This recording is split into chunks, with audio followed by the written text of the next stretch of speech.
আসসালামু আলাইকুম। আজকালের খবর থেকে আমি ওয়াজিদ ভাইরাল সাংবাদিক বলছিলাম। দর্শক বন্ধু, আজকে এখানে প্রতিবেদন একটাই কারণে করা হচ্ছে।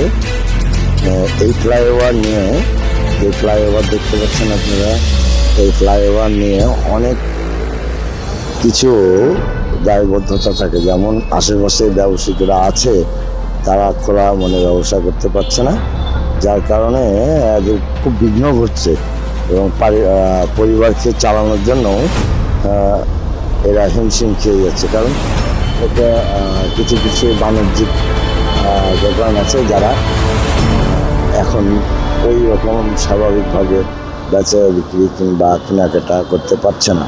একটাই কারণ, রোড ব্লক করা আছে, কারণ কাজ চলছে ফ্লাইওভারের।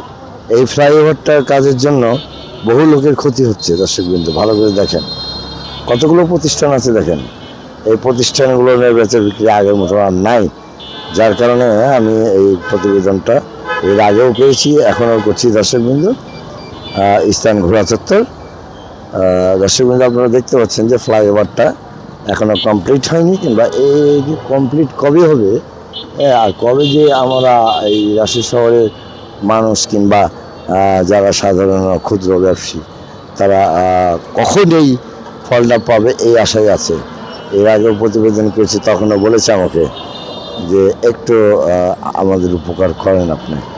তা আমার যতটুকু ক্ষমতা, যতটুকু উপকার করার অবশ্যই আমি করব, বেঁচে থাকাকালীন করব, নয়তো বা অন্য কোনো দায়িত্বগত লোক আসবে, এসে করবে।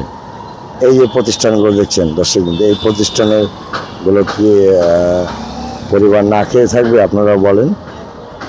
এই ফ্লাইওভারটা যত তাড়াতাড়ি পারেন, আমি সরকারের কাছে হাত জোর করে অনুরোধ করে বলছি তারেক সাহেবকে, উনি যেন এই বিষয়ে তড়িৎগতি একটা পদক্ষেপ নেন।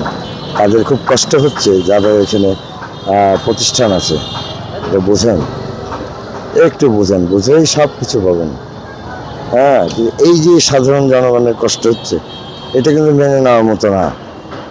তারপরেও চলমান কাজ কিছুদিন বন্ধ ছিল, মোটামুটি কমপ্লিটের দিকে এখনও আসতে অনেক সময় লাগবে। তার মধ্যে তাদের পরিবার আছে, কি করবেন বলেন? আপনারা আমাকে বলবেন কি করণীয় আছে। যাই হোক, এখানকার লোক আমাকে দাওয়াত দিয়ে ডাকেনি, কিংবা আমাকে ফোন আলাপ করেও ডাকেনি। আমি মানবিক কারণের জন্য এই যে প্রতিবেদনটা করা, অন্য কোনো কিছু স্বার্থের জন্য না। দর্শকবৃন্দ, এইটুকু মনে রাখবেন। যাই হোক, এই প্রতিবেদনটা আমি এখানে শেষ করছি। আজকের খবর থেকে ভাইরাল সাংবাদিক বাইজিদ বোস্তামি বলছিলাম, স্থান ঘোড়া চত্বর।